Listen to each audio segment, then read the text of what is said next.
자, 그럼 성역 공부 시작하겠습니다. 제가 지금 녹음으로 하는 거니까 좀 이해해 주시고요. 자, 그럼 기도하고 시작하겠습니다. 하늘에 계신 우리 아버지, 저희가 이렇게 다시 주님의 말씀을 배우기 위해 모였습니다. 주님, 저희가 주님 말씀 더 사랑할 수 있는 저희가 될 수 있도록 도와주시고, 그러기 위해서 주님 말씀 좀 더 열심히 공부할 수 있게 도와주시옵소서. 기록되는 우리 성경 시간 내내 주님께서 주관해 주실 것 믿사오니 이 모든 말씀 예수님의 이름으로 기도드렸습니다. 아멘. 자, 그러면 오늘 성경 공부는 계시록 12장 계속하겠습니다. 12장 11절이고요. 지난 시간에 이제 12장 10절까지 얘기를 하고, 12장 11절에 이제 저희가 사탄을 이기는 방법에 대해서 지금 말씀을 드리겠습니다. 사탄을 이기는 방법은 뭐 잘 아시겠지만, 지금 11장 11절 볼까요? 그들이 어린 양의 피와 자기들의 증언의 말로 그를 이겼으니 그들은 죽기까지 자기 생명을 사랑하지 아니하였도다. 지금 승리의 기초는 결과적으로 세 가지입니다. 지금 사탄을 이길 수 있는 승리의 기초는요, 어린 양의 피, 자기들의 증언의 말, 죽기까지 자기 생명을 사랑하지 않은 것이 세 가지가 지금 이 세 가지의 말로써 그 성도들이 그 사탄을 이긴다는 얘기죠.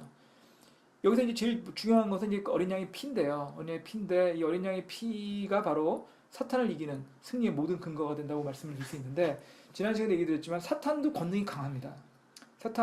주다스 프리스트 지난 시간에 말씀드렸죠. 사탄이 굉장히 권능이 강하기 때문에 사탄의 권능을 가지고서 여러 가지 그 일을 하는 것들이 많이 있고요. 그 대표적인 경우로 이제 지난 시간에 이제 교태의 파우스트 얘기를 드렸었는데, 그렇게 사탄은 권능이 강하기 때문에 사람의 능력으로 사탄의 권능을 이긴다고 하는 것은 불가능하다고 생각하시면 됩니다. 그럼 이제 우리가 사람의 능력이 없을 방법이 뭐죠? 주님밖에 없는 거죠. 그러니까 주님의 보혈이라는 게 뭡니까? 그럼 주님의 보혈이라는 건 주님이 우리들의 죄 대신 주님이 돌아가셨다라는 얘기지 않습니까? 그러니까 우리가 아니라 주님의 권능으로 사탄을 이기는 걸 얘기합니다. 보혈을 적용했다는 뜻은 우리 대신에 주님이 돌아가셨으니, 그러니까 우리는 별거 없지만 주님은 대단하신 거니까 주님의 권능으로 우리가 그 사탄과 경기할 수 있다, 이런 거죠. 지금 이거에 대해서 좀 몇 가지 말씀드릴 게 있는데요. 상당히 많은 분들이 이런 얘기를 합니다. 주님이 나를 용서했는지 모르겠는데 하셨는데 내가 용서가 안 됩니다. 내가 용서가 안 돼가지고 복음을 전하기가 참 부끄럽습니다. 이런 얘기 하시는 경우도 많이 있습니다. 이게 뭐냐면 근데 사실 그거에서 몇 가지 틀린 얘기가 있습니다. 첫 번째로 주님이 나를 용서했다라는 얘기의 핵심은 뭐냐면 나의 능력으로, 나의 권능으로, 나의 행위로서 구원을 받은 것이 아니고 주님의 권능으로, 주님의 은혜로, 오직 주님의 은혜로만 우리가 구원받을 수 있다는 걸 인정하는 건데, 내가 나를 용서하지 못한다는 뜻은 결국 거기에 뭐가 숨어 있는 거냐면 주님의 은혜로 구원받는 것이 아니고 나의 행위로 구원받거나 최소한도 나의 행위가 필요하다라는 거가 깔려 있는 거죠. 그러니까 정확한 구원의 의미를 모르는 겁니다. 그 얘기 한다는 얘기는. 그러니까 내가 주님이 나를 용서하셨지만 내가 용서할 수 없어서 내 주님을 말씀드리겠다 하는 얘기는 논리적으로 말이 안 되는 겁니다. 그거는 구원이 주님의 은혜로 됐다는 얘기를 거부하는 얘기가 똑같은 얘기예요. 그러니까 그런 식으로 얘기를 한다는 얘기는 결국은 구원에 대해서 모른다는 얘기밖에 안 되는 거죠. 그러니까 결국 우리가 알아야 될 거는 구원이나 용서는 오직 주님만이 가능하다는 거죠. 구원이나 용서는 오직 주님만이 가능하니까 내가 뭐 용서를 하네, 구원을 하네 이런 얘기할 만한 자격이 없습니다. 내가 나를 용서하지 못한다. 그런 의미가 없어요. 왜냐면 내가 나를 용서할 수 있는 권리가 없거든요. 권한이 없거든요. 용서는 오직 주님만의 권한이십니다. 용서는 오직 주님만의 권한이시고 주님만이 할 수 있는 일입니다. 그렇다고 하면은 우리가 주님이 나를 용서하지 내가 용서할 수 없다 이런 얘기를 해서는 안 되고, 오직 주님만 용서 가능하시니까 주님의 용서에, 주님의 구원에 그 모든 걸 맡기는 수밖에 없는 거죠. 그래서 그런 생각을 할 때 저희가 주님의 보혈을 믿음으로써 그걸 통해서 주님의 권능을 우리가 힘입을 수 있는 거고, 그 주님의 권능을 우리가 힘입을 때 사탄의 권능을 이길 수 있는 거죠. 두 번째는 그렇게 그 주님의 구원받는 주님의 보혈을 이제 우리가 믿는 게 하나 있고요. 두 번째는 그걸 믿었다는 거를 마음속으로 믿을 뿐만 아니라 입으로 증거를 해야 된다는 겁니다. 내가 구원받았다. 어떻게 구원받았다? 주님의 피를, 주님의 대속을 통해서 구원받았다는 걸 말로 시인하는 거죠. 말로 시인한다는 얘기는 내가 그렇게 믿고 있다는 걸 다른 사람들한테 증언하는 겁니다. 그거는 구원받는 거에 구원받는 것도 중요하지만 그렇게 함으로써 다른 사람들한테 사실은 주님의 구원을 증거하는 거니까 그것도 상당히 굉장히 중요한 거죠. 그래서 그런 부분을 두 번째로 얘기하고 있는 거고요. 세 번째 거는 뭐냐면 죽기까지 자기 생명을 아끼지 아니하였다. 자기 생명을 아끼지 않았고 결국 신앙을 지키기 위해서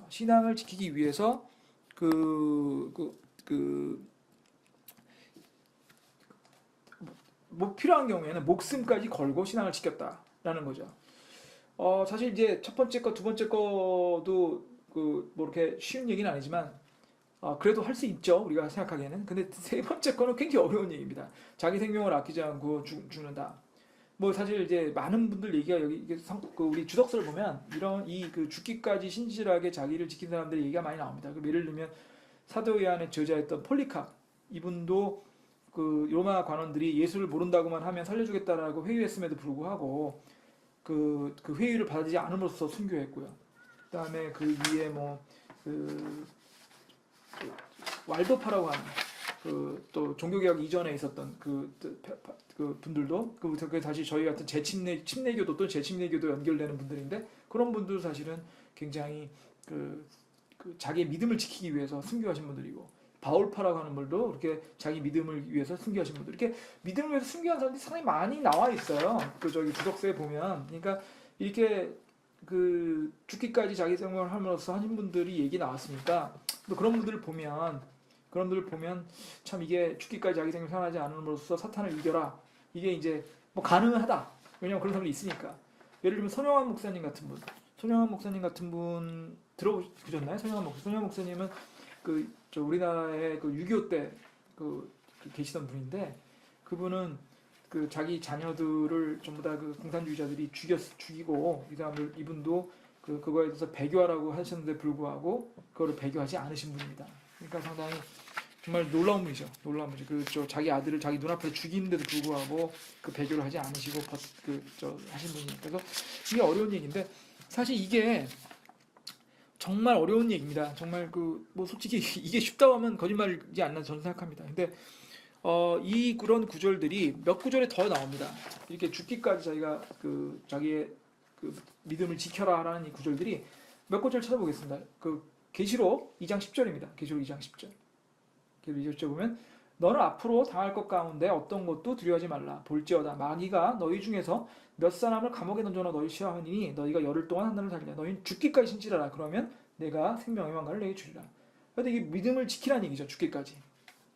그리고 사실 거기에 대해서 사실 주님은 우리를 위해서 이미 생명을 주신 분 아닙니까? 요한복음 10장 11절 보시면 나는 선한 목자라. 선한 목자는 양들을 위하여 자기 생명을 주거니와. 이렇게 되어 있습니다. 그래서 주님께서 우리한테 이미 생명을 위해서 생명을 내주셨기 때문에 우리가 우리 믿음을 위해서 목숨을 바치고 목숨을 지키는 것은 있어야 되는 거 아니냐. 충분히 논리적으로 말이 되는 건데요. 사실은 굉장히 쉽지가 않은 거죠. 그래서 저는 이거에 관련돼 가지고 상당히 고민스럽더라고요. 왜 고민스럽냐면 사실 사탄을 이기기 위해서 우리 능력으로 안 되는 걸 알겠고 그래서 주님을 보혈을 믿고 마음속으로 믿고 증거하고 이런 것들은 당연히 해야 되는데 내 사탄하고 싸기 위해서 내 생명을 아끼지 않고 순교할 때까지 해야 된다는 얘기가 있는데 그게 과연 뭐 지금 공부하면서 할 수 있지만 과연 내가 할 수 있을까? 저는 이런 생각이 들더라고요. 내가 할 수 있을까?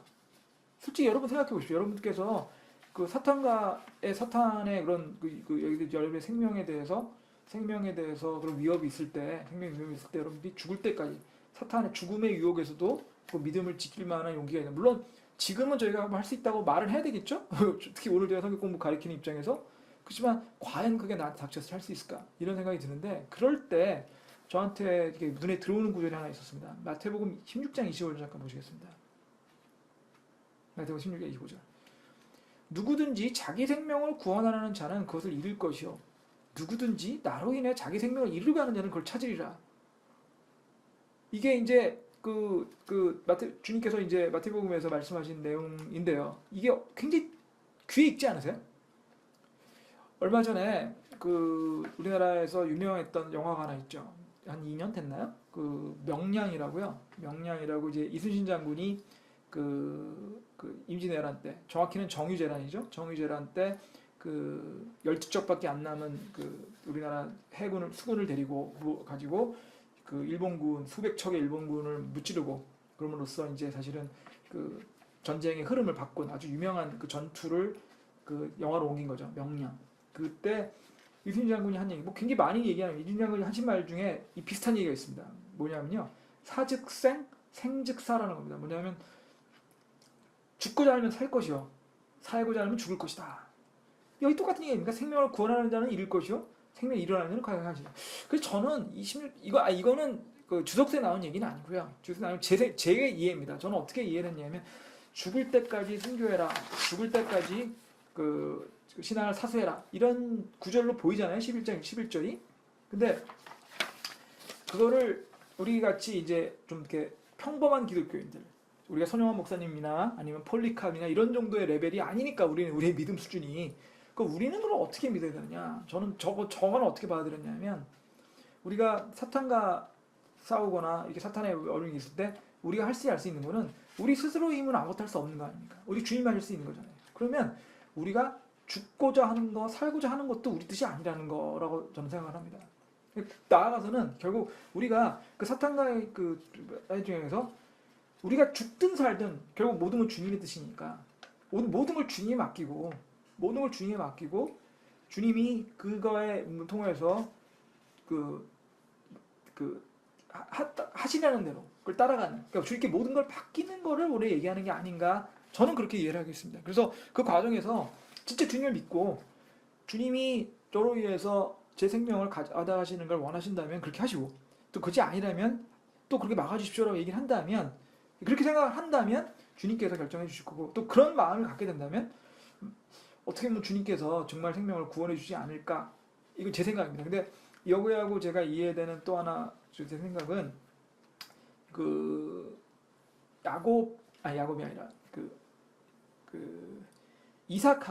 이삭이죠. 이삭 기억나시죠?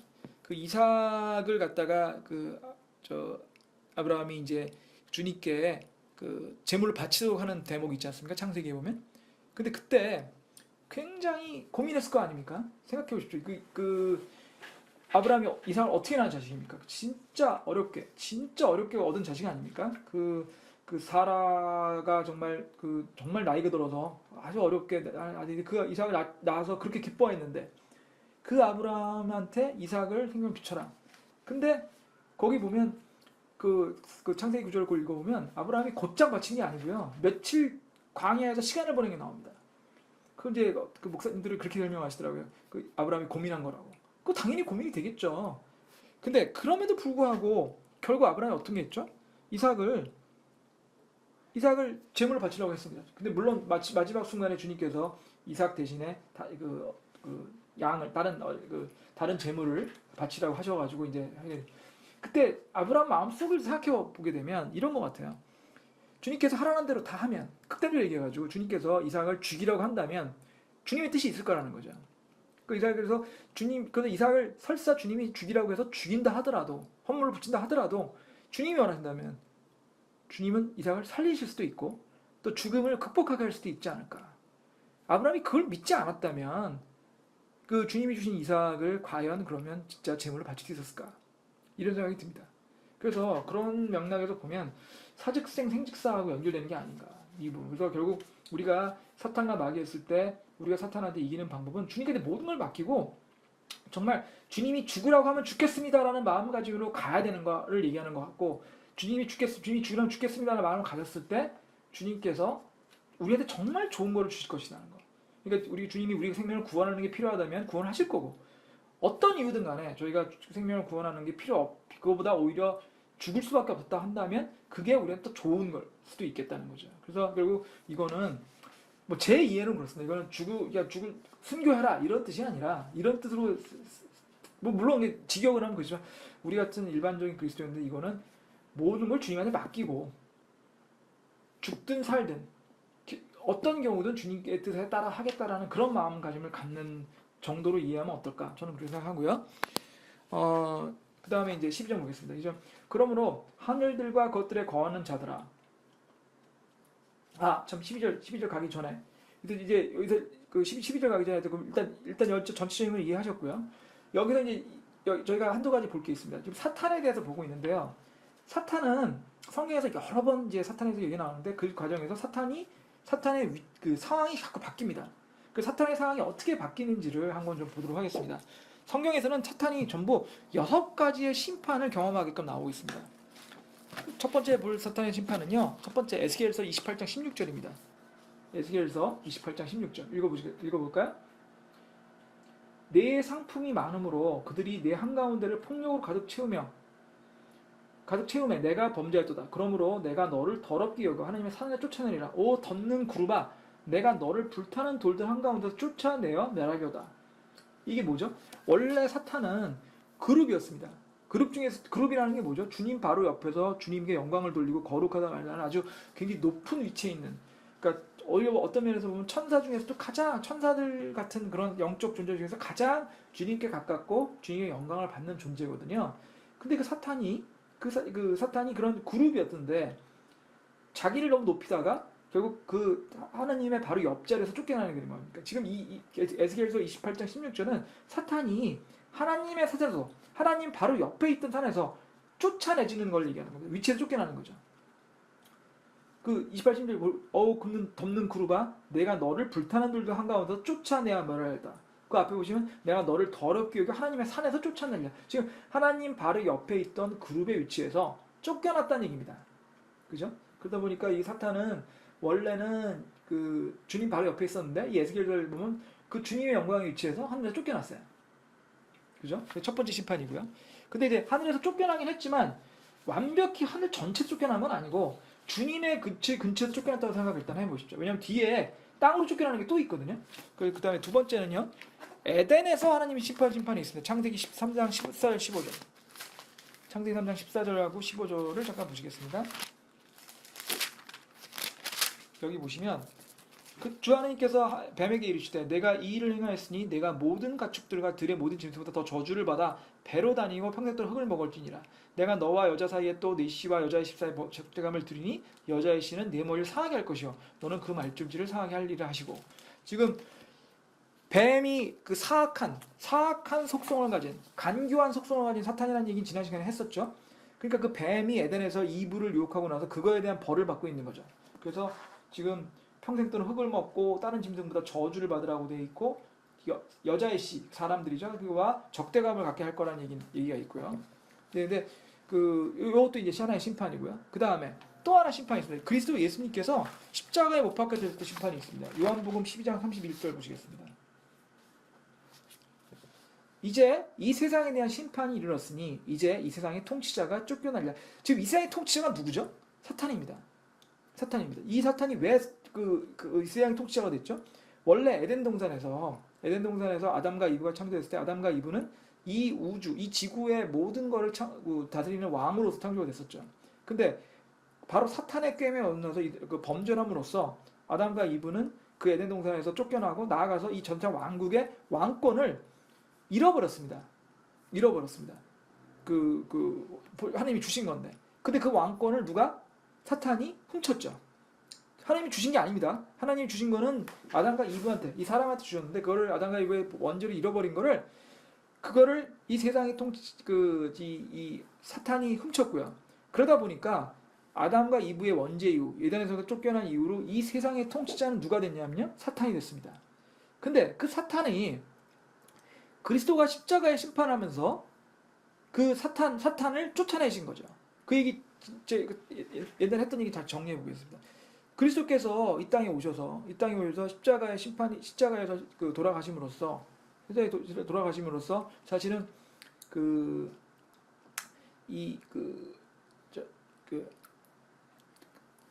대속물로서 가격을 치르셨다고 그러셨습니까? 그게 이제 친족 구속제라는 거 기억나시죠? 친족 구속제 원래 구약의 율법에 의하면 친족이 무슨 이유든 간에 자기의 땅이나 재산을 잃어버리게 됐을 때 그거는 바로 그 친족의 그 사람의 가장 가까운 사람 친족이 와서 대신 값을 지불하고 되사줄 수 있다, 물러줄 수 있다고 했는데 그게 바로 친족 구속제라고 하는 거라고 말씀드렸죠. 그래서 이 땅이 원래 사람의 거였는데 사람이 원죄함으로써 그거를 잃어버리고 주인이 사탄이 이 땅을 가지게 됐죠.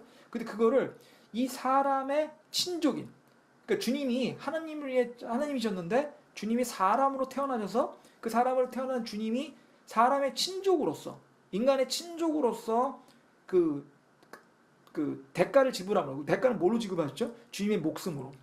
주님의 목숨으로 지불하심으로써 이 땅을 되찾아 주시는 과정이라고 했죠. 그게 바로 대속이라고 말씀드렸대요.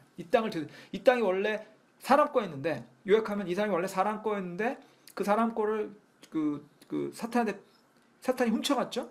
그걸 주님의 피로써 대신 갚아줌으로써 다시 사람들한테 되찾아주는 과정이 주님의 십자가에서의 보혈, 십자가에서의 대속이라고 말씀드렸고, 그렇기 때문에 이제는 주님 십자가에 돌아가시고 난 이후에는 이 세상의 통치자가 쫓아내릴 거라고 얘기하시는 겁니다.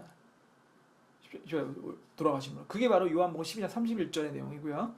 그 다음에 4절에서 그 다음 네 번째 심판은 뭐냐면, 지금 이제 사탄의 상황을 보세요. 사탄의 상황이 원래 하늘에서 주님이 가까이 있었는데 쫓겨났고요. 그다음에 이 땅의 주인이었는데 그게 쫓겨났습니다. 세 번째로 그 다음에 거는 뭐냐면, 대환란 중간에 원래 하늘에서 주님에서 가까이서 쫓겨나긴 했지만 아직 하늘에도 있을 수 있는데 그 하늘에서 쫓겨난 겁니다. 어디로 옵니까? 지구로 오는 거죠. 그게 기록 12장 13절 얘기 있었죠. 기록 12장 13절의 얘기 보시면, 용이 자기가 땅으로 내쫓길 것을 보고 이렇게 돼 있지 않습니까? 지금 용이 사탄이 하늘로 내쫓겠다는 얘기죠. 땅으로 내쫓겠다는 얘기죠. 그게 이제 세 번째 네 번째고요. 그 다음에 다섯 번째로 천년왕국이 시작되게 되면 사탄은 어디로 갇히게 되면 바닥 없는 구덩이, 무저갱이라고 보통 그러죠. 무저기 저가 바닥이라는 뜻이고 문은 없다는 뜻이고 갱은 구덩이라는 뜻입니다. 그래서 바닥 없는 구덩이에 갇히게 되는 게 됩니다. 천년왕국이 시작될 때. 그건 계시록 20장 2절에 3절 나옵니다. 계시록 20장 2절 3절. 마귀오 사탄인 그 용 곧 저 예뱀을 붙잡으니라. 그가 그를 붙잡아 천년 동안 결박하여 바닥 없는 구덩이에 던져넣어 가두고 그 위에 봉인을 하여 천년이 차기까지는 그가 더 이상 민족들 속이지 못하게 되리라. 그 이후에 그가 반드시 잠시 동안 풀려나리라. 이렇게 돼 있죠. 그러면 보세요. 하늘에서 쫓겨나고요. 그러니까 하늘에서 예수님 근처에서 쫓겨나고, 그 다음에 이 땅에서 주인을 빼고 난 다음에 다시 한국으로 이 땅까지 왔어요. 그 다음에 다시 무저갱이라고 이 땅 위로 온 거에서 시작해가지고, 무저갱은 밑에 뭐가 있죠? 땅 밑에 있는 거죠. 그 바다 없는 구덩이 땅 밑에 있는 겁니다. 그래가지고 점점점 밑으로 내려가고 있죠 지금. 근데 그거마저도 무저갱이 갇히는 거는 천년 동안만 갇힙니다. 천년 왕국 동안이 아니니까. 천년 왕국이 끝나고 나면 사탄이 영원히 가는 곳이 있습니다. 그게 바로 불못입니다. 20장 10절에 있습니다. 20장 10절. 10절에 보시면, 또 그들을 속인 마귀가 불과 유황호수에 곧 그 짐승과 거짓 대언자가 있는 곳에 던져져서 영원 무국으로 반나서 고통을 받아요. 지금 마귀 사탄하고요. 그 짐승은 적그리스도고요. 거짓 대언자는 그 성령하고 연결되는, 성령에 대응되는 사탄의 상징이라고 말씀드렸죠. 그러니까 사탄과 거짓 대언자와 적그리스도 이 세 가지 사탄의 삼위일체가 전부 불과 유황호수에 던져진다는 거죠. 그러니까 하나님의 가장 옆에 있다가 그것이 땅으로 쫓겨왔다가 땅에서 무저갱으로 들어가서 땅 밑으로 갔다가 그 다음 어디요? 불호수까지 사탄이 이렇게 점점점 심하게 그 심판을 받고 있다. 지금 이 얘기를 지금 하고 있는 겁니다. 자, 그래서 이제 사탄의 심판에 대한 얘기를 봤고요. 그 다음에 이제 그 다음 보겠습니다. 12장 12절. 그러므로 하늘들과 그것들에 거하는 자들아 너희는 즐거워하라.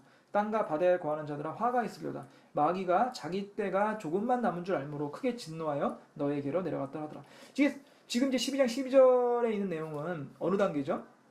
천년왕국 단계니까 아직 무저갱, 천년왕국 단계가 아니죠. 전이죠. 그러니까 환란기니까 아직 사탄이 무저갱이나 불못에 가기 전 단계입니다. 지금은 어디 있죠? 땅에 내려와 있죠. 이제 그 천년왕국, 죄송합니다. 환란기 이전에는 그 하나님 바로 옆은 아니지만 하늘에도 있을 수 있고 땅에도 있을 수 있고 왔다 갔다 했습니다. 근데 환란기 중간에 이제 더 이상 하늘 나라에 갈 수 없고 땅에만 있는 걸로 되게 돼요. 사탄의 활동이 땅에만 제한됩니다. 이제 곧 천년왕국이 시작될 거니까. 그렇게 되면 어떻게 되겠죠? 사탄이 이 땅에 와가지고 땅에만 집중하게 되겠죠. 이제 하늘에 못 가니까. 그래서 땅에만 사탄이 집중하면 어떻게 될까요? 땅이 어지러워지겠죠. 땅이 사탄에서 진짜 마지막 발악을 할 거 아닙니까? 그래서 땅과 바다에 거하는 자들의 화가 있는 겁니다. 지금 하늘에 있던, 하늘과 땅을 왔다 갔다 하던 그 사탄이 이제 완전히 여기에 와가지고 대환란 때 지구를 쫓아왔기 때문에 지구에 있는, 땅과 바다에 있는 사람들에게는 굉장히 지금 사탄의 집중적인 공격을 받게 되는 거니까 굉장히 괴로운 거죠. 화가 있는 거죠. 그런 상황이고요. 근데 여기서 또 하나 우리가 알아둘 단어가 있습니다. 여기에 사탄의 진노가 나옵니다. 마귀가 자기 때가 조금만 남은 줄 알므로 크게 진노해. 왜 자기 때가 조금만 남은 줄 알까요? 지금 아까 사탄의 상황에서 보면요. 하늘에서 쫓겨나서 땅에 오고 나면 3년 반만 지나면 1000년 동안 어디로 가죠? 바다 없는 구덩이에 갇히게 됩니다. 1000년 동안. 그리고 그게 끝나고 나면 불못에 가게 됩니다. 마귀 입장에서 얼마나 갑갑하겠습니까? 큰일 난 거예요. 이제 좀 있으면 바다 없는 구덩이에 갇혀서 감옥을 하다가 그 다음에 영원히 불못에 던지게 되거든요. 그러니까 마귀가 굉장히 화가 난 거죠. 진노한 거죠. 진노. 근데 여기서 진노에 대해서는 알 거 있습니다. 사실 여러분들 진노라고 하는 거는 마귀만 있는 게 아닙니다.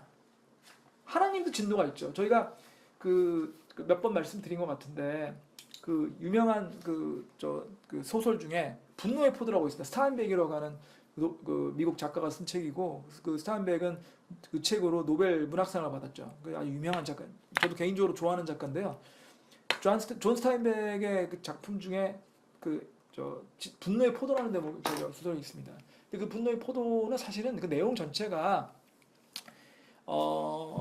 출애굽기하고 비슷합니다. 그러니까 출애굽기처럼 이게 전 가족이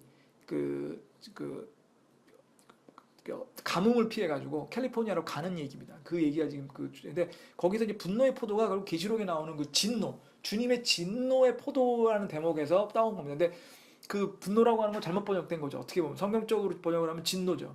거기서 이제 진노의 포도할 때 그 진노는 주님의 진노예요. 그런데 지금 오늘 여기 하는 마귀의 진노는 마귀의 진노라는 거죠. 그럼 도대체 마귀의 진노와 주님의 진노는 뭐가 다른가라는 걸 생각해 보고 있습니다. 마귀의 진노라고 쓰이는 단어는요. 히브리어, 헬라어로 오르게라고 합니다. ORG, 올게라고 하고요. 그 다음에 주님의 진노는 시모스라고 합니다. 시모스라도 지금 같은 진노인데 단어가 다릅니다. 그러니까 우리나라 말로는 진노라고 같이 번역이 되는데 마귀의 진노라는 단어 올게하고 주님의 진노 시모스는 다릅니다. 이 뭐가 다를까요?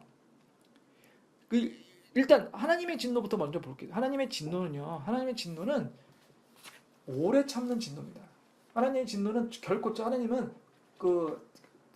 먼저 금방 화를 내시지 않습니다. 하나님은 사람들에 대해서 분노를 그냥 곧장 드러내지 않으십니다. 오래 참으십니다. 오래 참으시고 기회를 주시고 돌이킬 때까지 참아주십니다. 그리고 돌이킬 때까지 충분히 기회를 주십니다. 근데 그럼에도 불구하고 회개하고 돌이키고 주님에게 다시 돌아올 거는 많은 시간과 기회를 다 주셨음에도 불구하고 그 모든 것들을 받아들이지 않았을 때 그때 주님이 분노하십니다. 그러니까 주님의 진노는 단순한 진노가 아니라 오래 참으신다에 나오는 진노입니다. 근데 마귀의 진노, 오르게라는 진노는 다른 겁니다. 하나님의 진노는 오래 참으시다가 마지막에 정말 어쩔 수 없이 마치 사랑하는 아버지가 기다리다가 도저히 안 되니까 하는 그럴 때 진노하고 마귀의 진노는 다른 겁니다. 마귀의 진노는 문자 그대로 감정적으로 나오는 순간적으로 나오는 정말 폭발하는 진노를 얘기합니다. 이게 뭐가 다르냐면요. 이렇게 생각해봅니다. 여러분의 애들이 있어요. 여러분들 애들이 있는데 애들한테 예를 들면 몇 시까지 무슨 공부를 하라고 얘기를 했습니다. 근데 여러분이 몇 시까지 공부하라고 뭘 숙제를 하라고 했어요. 근데 애들이 그 말을 안 들어요. 근데 여러분은 그 말을 듣게 하기 위해서 너 이때까지 숙제를 하지 않으면 아빠가 너한테 야단을 칠 거야. 아니면 아빠가 너한테 맴매를 할 거야. 얘기했다 이거죠. 근데 맴매를 하는 걸 원하시는 거예요? 아니면 맴매가 있으니까 야단을 칠 거니까 그거를 두려워해서 너네들 빨리 숙제를 해라는 원하신 거예요. 숙제하기 원하는 거 아닙니까? 그래서 정작 그 시간이 됐는데 아직도 안 하고 있으면 여러분들 어떻게 하세요? 곧장 야단 치시고 곧장 때리시나요? 물론 뭐 그러시는 분도 있겠죠. 그렇지만 대부분의 부모님들은 야 지금까지 하는데 안 했어? 그러면 조금만 한 번만 더 기다려 줄게 30분 1시간만 더 줄게 1시간 안에 다 끝내. 보통 많이 그렇게 하시죠. 그럼 그 1시간 지나면 또 어떻게 하죠? 죄송합니다. 그 1시간 지나면 또 그때 그냥 곧장 야단 치시나요? 아니죠. 보통 그렇게 되면 야 30분만 더 줄 때 해봐. 그런데 그리고도 안 하면 할 수 없이 맴매를 하시죠. 하나님도 똑같으세요. 여러분의 애들한테 하는 게 왜 그렇게 합니까? 애들 사랑하기 때문에 그러시죠. 애들 사랑하니까 애들이 그 말을 야단을 치고 싶으신 게 아니라 애들을 조금이라도 말을 하게끔 기회를 주고 기다려 주시는 거지 않습니까? 근데 그걸 기다려 주셨음에도 불구하고 애들이 이걸 하지 않으면 할 수 없이 마지막 순간에 하는 진노. 그게 하나님의 진노가 그런 겁니다. 사랑하기 때문에 진노만을 위한 진노가 아니라 참고 참다가 막판에 하는 진노. 근데 마귀의 진노는 이런 진노가 아니에요. 마귀의 진노는 그냥 문자 그대로 감정적으로 그냥 폭발하는 그런 형태의 진노입니다. 그러니까 하나님의 진노는 굉장히 이성적인 진노임에도 불구하고 마귀의 진노는 굉장히 감정적이고 굉장히 어떻게 보면 진노를 위한 진노, 분노를 위한 분노인 거라는 거죠. 이거는 훨씬 더 어떻게 생각하면 이해하기가 쉬울 수도 있어요. 왜? 대부분의 사람들이 이렇게 진노를 하거든요. 아까 그 제가 말씀드린 애들에 대한 거는 여러분들이 가장 사랑하고 아끼는 게 여러분들 애일 거 아닙니까? 그죠?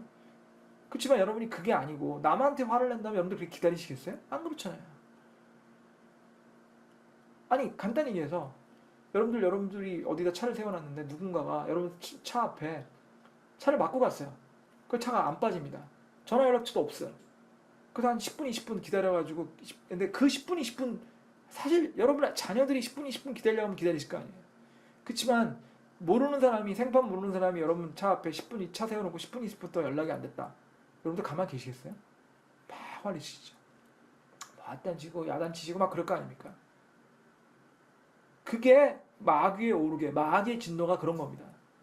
그러니까 참지 못하고 분노하고 감정적으로 분노하는 그런데 격렬한 분노하는 이런 분노는 그러니까 그런 하나님의 진노와 마귀의 진노는 다른 거고 마귀의 진노는 훨씬 더 어떻게 보면은 더 잔인한 거죠. 잔인한 진노죠. 그리고 이 마귀가 이런 진노를 하는 이유는 이제 천년왕국이 오면 무적이 갇힐 거고 천년왕국이 끝나고는 불못에 던져질 거니까 하여튼 그 모든 것들에 대한 화를 그냥 화풀이하는 겁니다. 그런 얘기 속담이 있잖아요. 뭐 어디서 종로에서 뺨 맞고 한강에 가서 뭐 화풀이 한다 뭐 그런 거죠. 자기가 잘못하고 하나님한테 거역해서 무적에게 갔다가 불못에 던질 수밖에 없다는 걸 알면서 그걸 누구한테 화풀이 한다고요? 사람들이 화풀이 하는 거죠. 그 사람들 중에서 그 전에 미리 이미 주님을 구원자를 받은 사람들은 이런 고통을 받을 필요가 없는데 그거 하나님 안 받아들이시고 또 주님은 구원자를 받지 않는 바람에 환난기를 겪으면서 결국 이런 마귀의 진노까지도 다 덤태길 수밖에 없는 거예요. 그러니까 사실 구원을 저희가 얘기할 때 구원받지 않는 사람들이 환난기를 겪게 될 때 이런 것들을 겪게 되는 거는 물론 안 된 것도 있지만 이런 마귀의 진노는 사실은 사람들이 억울한 면이 있겠죠. 마귀의 진노를 자기가 왜 받아야 하지만 하나님 받아들이지 않은 것 때문에 생긴 겁니다. 결과적으로 하나님 받아들이지 않은 건 결국 자기 책임이고요. 자 그렇고요. 그 다음에 이제 12장 14절 들어가겠습니다. 12장 14절에 가면은 그 여자가 큰 독수리의 두 날개를 받았으니 이것은 그녀가 광야 곧 그녀의 처소로 날아가 거기서 그 뱀의 얼굴을 피하여 한 때와 두 때와 반 때도록 양육하게 하여. 여기서 독수리의 날개라는 얘기가 나오죠. 독수리의 날개는 빠른 탈출을 얘기합니다. 빠른 탈출을 얘기합니다. 지금 10장 13절은 그냥 넘어갔습니다. 10장 13절은 지금 아까 앞에서 얘기했기 때문에 넘어갔고요. 10장 14절을 지금 보고 있는데요. 여기서 독수리의 날개라고 하는 것은 아주 빠른 탈출을 얘기하고 있어서요. 마태복음 24장 16절 18절에 보시면 그때 유대에 있는 자들은 산으로 도망할지어다 라고 나옵니다. 마태복음 24장 16절 좀 한번 볼까요? 마태복음입니다.